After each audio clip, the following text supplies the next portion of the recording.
I'm Dr. Jose Saldivar, and welcome to T.A.C.O Talks. T.A.C.O stands for Teaching, Academia, Conocimiento, and Outreach. And it is a new vision for the University of Texas, Rio Grande Valley, where we take the T.A.C.O Tech, which was historically a derogatory term used to describe and identify the university, and what we've done is taken ownership of it and used it as a space, as a title, as a name to highlight the wonderful things that are happening at the university. And so today I have two guests joining me. They're going to talk about an article that they recently published, and we're going to talk about where the article came from, where the idea came from, and why they decided to collaborate on this very important piece of work. And so I'm going to go around and I'll allow my guests to introduce themselves. Buenos días, Francisco Guajardo. I am the Executive Director of the B3 Institute, the Bilingual, Bicultural, Biliterate Institute at UTRGV. And I'm also a professor in the Department of Organization and School Leadership. Right, thank you. And I'm Dr. Peter Kranz, and I am professor in the Counseling Department, which is housed in the College of Education. Awesome. Thank you guys for joining me. And so we'll jump right in. So I'm looking, I've got the article right in front of me, and the article is entitled, Answering the Call, Hispanic Serving Institutions as Leaders in the Quest for Access, Excellence, and Equity in American Higher Education. Mm-hmm.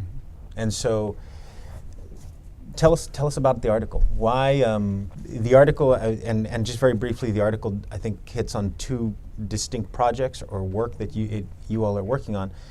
Why the need or the feel to collaborate on this work? Well, let me begin, because my work, I think, precedes what Frank is going to talk about here at the university. I had the opportunity at a new university in Jacksonville, Florida, to create a race relations class that was instrumental and has received national media attention because it brought two groups at that time together, African Americans and whites, together to take a look at the issues between the two groups, because at the time of the class, 1970, in the Deep South, folks were just going through the throes of integration. So what made the class unique was, because these two groups had not spent any time or very little time with each other, was that one of the requirements was a 7-day home visit where each student was required to live in the home of the other group for 7 days and go along with the family, whatever the family was involved with, whether it was a football game, church, etc. And what I found was the home visit was so instrumental in breaking down barriers, and students came away with, which I think was so significant, is we have much more in common than we have that's different. And I realized for the first time, because I had that experience, this is what I really came to terms with. Also, they came to terms with, and I'll be quick and brief, looking at their own biases, their prejudices, their attitudes, etc. Yeah. And then coming to terms with them through dialogue in class and also outside of class. So I'll stop there because this was 1972 to 77, and this was the precursor to what Frank is going to talk about here at the university. So I'll stop there. Okay, and before you go, Frank, so Dr. Kranz, your work, which sounds incredibly interesting, groundbreaking, especially given the time that it's taking place. How does that piece, that work that you're doing, and maybe Frank can answer this. So we've got a diverse student population, right? Blacks and whites. We're talking integration, and how does that work find its way to an HSI? Predominantly, I mean, because HSIs, right? The numbers, you don't need a huge population, but ours is quite significant. How does that work find its way here? Well, what I've said to Frank and others is, what I have found, and it's just through my observation, that many of the students here have had very little contact outside of their own group. And for many of them, going into a variety of disciplines like my own counseling, I think it is very important that they have the opportunity of learning, dialoguing, spending time with folks from other groups as part of their education. And that's where I see it very important, because by and large I see folks staying within their own group and not the experiences of spending time with others. And I think that's so important in today's world. Frank? I think there's a little more context here that's much more of a personal, maybe relational nature. Pete and I got to the university at the same time. Mm-hmm. In fact, we got to the university at the same time that you got here. So this is an interesting kind of retrospect. Pete got here in 2002. Right. You got here in 2002. That's right, yeah. I got here in 2002. In 2002, you joined the Department of Educational Psychology. In 2002, I was a lecturer writing my dissertation. Mm-hmm. And in 2002, Jose Saldivar had just graduated from Stanford with a master's degree and was then assigned to an office with me. And so we shared that office, you remember. Yeah. And you used to be the hall monitor at that time. I don't know if you still are, but at that time you used to walk the halls and make sure that people came to work, which is a... Do you see how he sees me? Between groups? Yeah, I just thought I'd throw that out. I'm now the hall monitor. I like to say he likes to add context. That's right. right. Yes, That's what he said. This is a descriptive sort of context. Without a badge. Yeah. For years, Pete, to his credit, has been I think a model colleague, because he makes the rounds, almost daily, checks in on people, engages people in conversation, comes in to have a cup of coffee. Mm-hmm. There's so many endearing qualities about the I think, the collegiality of Peter Krantz. Now, with that, there's also been these overtures from him through the years to do something together, to write together. Okay.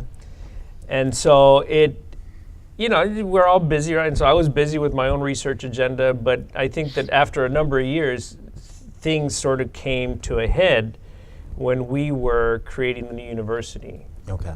And then there were some issues there, not only of culture, but also issues of race that Pete had been talking about for years from his experience at the University of North Florida, that we then began to grapple with as we were building the B3 Institute.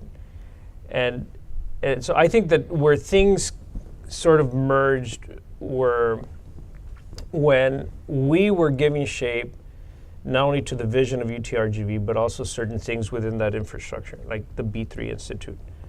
There were questions that were always, out here, but we hadn't really dealt with in insightful, thoughtful, institutional ways. There were issues of language that we had been dealing with for a while, issues of culture that we'd been dealing with for a while, and then issues of race. And the issue of race was always the most elusive one. What do you mean? It has always been the most elusive one here in a Mexican-American borderland context, because from one perspective, one could argue that, man, there's been racial division in South Texas that has been chronic and even systemic. One could argue that. Yeah.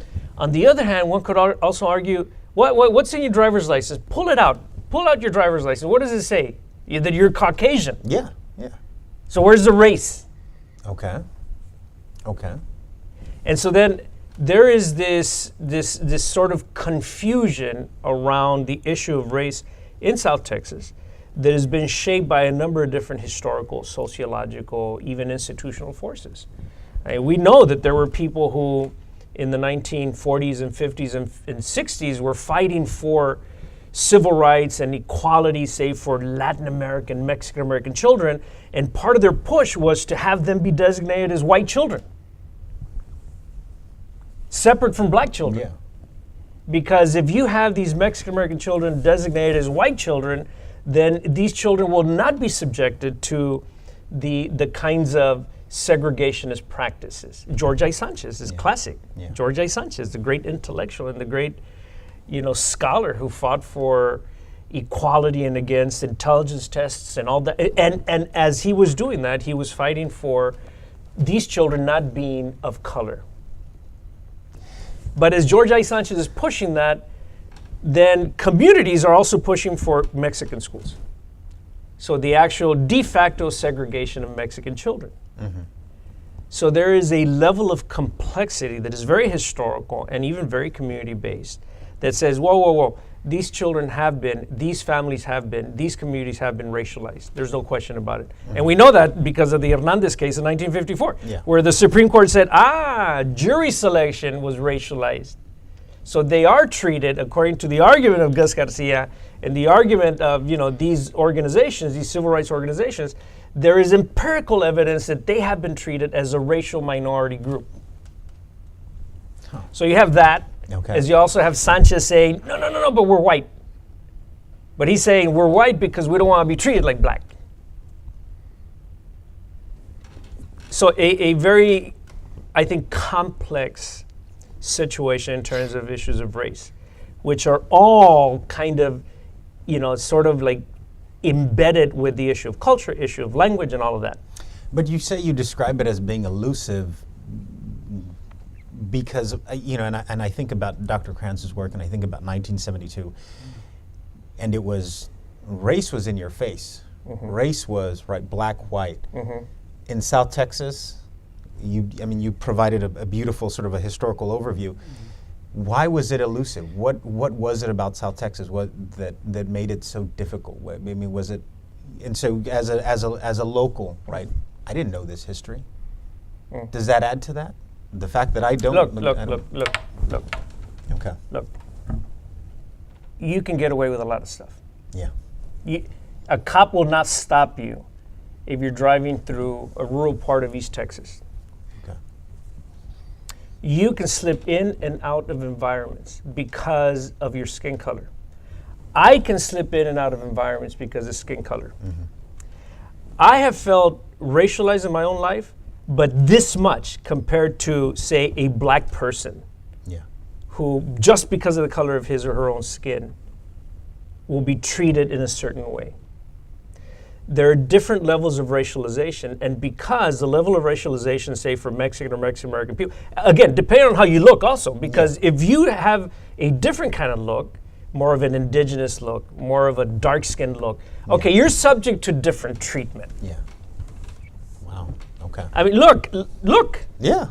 Yeah. No.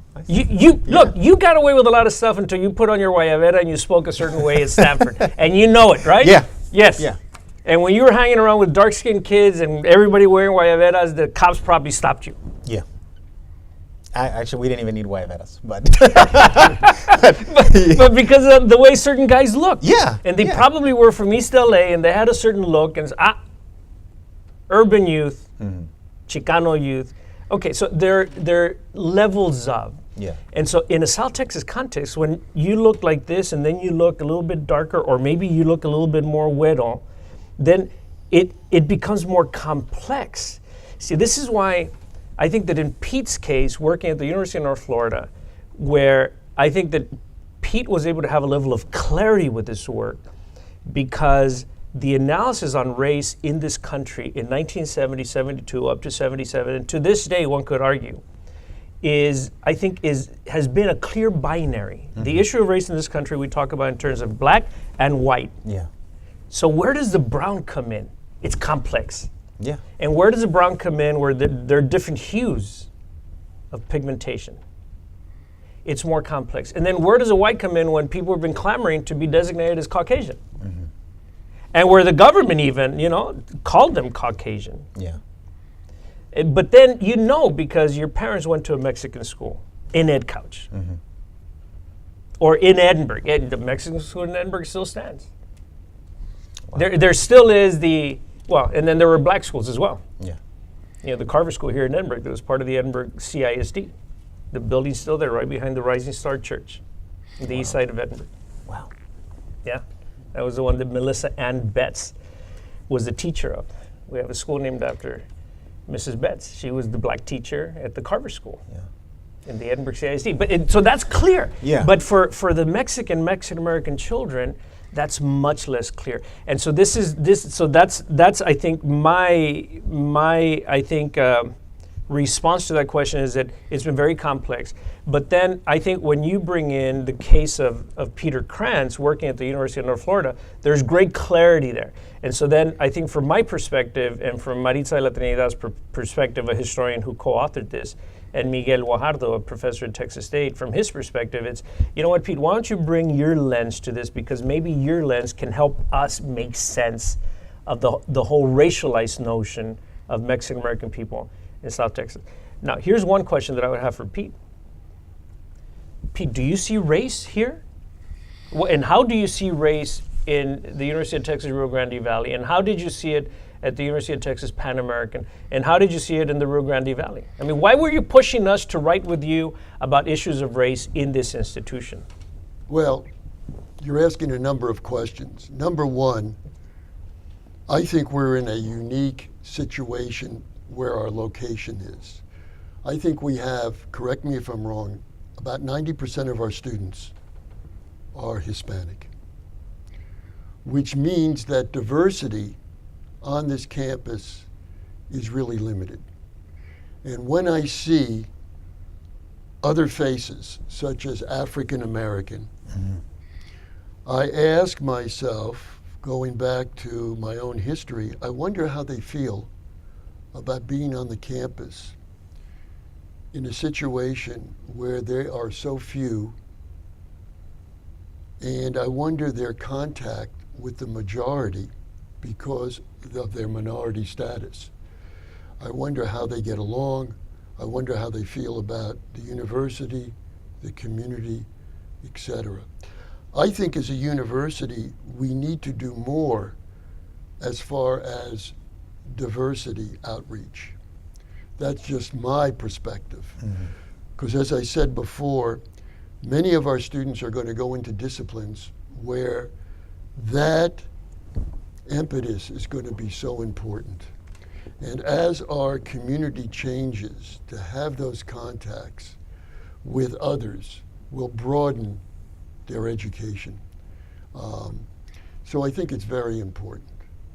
But I see this as really, it's almost like a closed society because of the majority, the numbers, this kind of thing. So, Yeah. but you kind of answered, but you didn't. Okay. Because I think that your response continues to abide by the binary, that the race in this country is black and white. No. I think as I look at the country today, I think being Hispanic, you're under the gun. Look what's going on. Do we build a wall or not? What about those that, are here like the Dreamers? There are lots of other issues that play out today that just because you're not black or white does not mean you're under the gun. I have students who, let's say, go to Mexico on the weekends to see relatives. And I might say occasionally, please be careful. I don't know what the status is, but if you get caught speeding or something goes on, you really have to be careful. And it's not that you're black or white, but because of the situation today and where we're located, that's just my feeling. Now, I may be wrong, but that's my perception. This sort of thing. Okay, so Yeah. where do you all as faculty members here at Yeah. the University of Texas Rio Grande Valley, what role should the university play, whether it's in analyzing, critiquing, or questioning sort of race among Mexican Americans? What role should the university play in this larger conversation? I think that one of the very specific roles that the university can play is to give access to the community. This is a public institution, so it has a responsibility. Give access to the community, to its students, to an understanding of these sort of complicated and complex issues of race and class and language that have shaped, where we are today. And so there's a whole history that in many ways is the unknown curriculum. And I think that because there's this whole history that we don't know about language policies, even racial policies, policies of, in many ways, very, very explicit cultural suppression kinds of things that a lot of our students don't know, that maybe a lot of our faculty members don't know, that I think it's important to know. Yeah.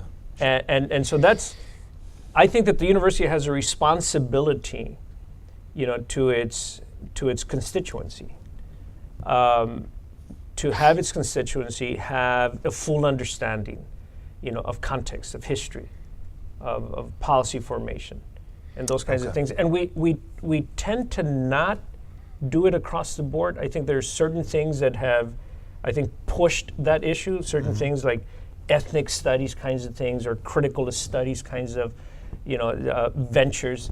And I think that that's where the contribution that Pete really brings, because Pete's 5 to 7 year history at the University of North Florida through the Venture Studies program, which is where he was able to develop the conflict in black and white, has been such, I think, a contribution for us to think critically about how we do our own teaching and learning. And really, we didn't have another model. Yeah. And it just so happened that model came to us through somebody who was in our college and who, was drinking coffee with us, and that's Peter Krantz. So that was a real contribution in terms of a framework through which to begin to look at ourselves. Okay. I would like to add on to that. I would like to see our university require, in all areas, courses that push students beyond their comfort zone. So they need to meet others. They need to interact with others, whether it's through an exchange program, whether it's through time away, but something that moves them beyond just being here in the classroom, reading a textbook. To me, it's important that they get out in today's world, meet others, interact with others. And I would like to see it as a requirement in all areas. Give an example. As I said before, in my race relations class, we spent a week in a primarily black university because white students had never really been in a minority situation. Very useful. Mm-hmm.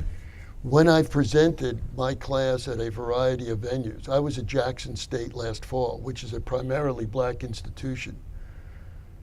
They were really intrigued with the course. I had no idea how I would be accepted, how the course would be accepted, et cetera. But there seems to be a real interest with young people. Could we do it here? Tell us about it, et cetera. And what has spurred me on to think is, it doesn't have to be black-white, but I would like to see our students get exposure to other groups. Yeah. Somehow. Yeah. As a requirement, whether it's a weekend, whether it's time abroad, something that will enlarge their educational outlook. To me, that's very important. Okay. Thank you. I think that concludes this episode of the T.A.C.O Talks. One last thing. Okay. Yeah, gotta get the last word in. Right. Okay. All right, Frank. Let Frank. Go ahead, Frank. There's as part of the acronym, the T.A.C.O Talks. One of the words there that is the C is Conocimiento.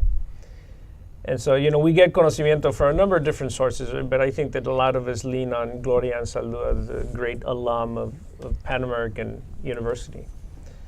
I think that a lot of this stuff that we're talking about is really for the purpose of having our students and having ourselves gain a conocimiento, an awareness, a consciousness about where we are, in this arc of history. And so I think that in the absence of a self-awareness and an awareness in a historical, sort of context, I think that we miss out. Mm-hmm. on making good, thoughtful decisions that are historically grounded. So oftentimes we behave ahistorically because we don't have the conocimiento. And so I think that that's part of what this has given us. This has given us a level of conocimiento that I think is very useful. One other thing, we have to move from words to action. That's how I would like to end. Thank you, gentlemen. Thank you for joining us on this episode of T.A.C.O Talks. Tune in next time for our next episode of T.A.C.O Talks. Thank you. Goodbye.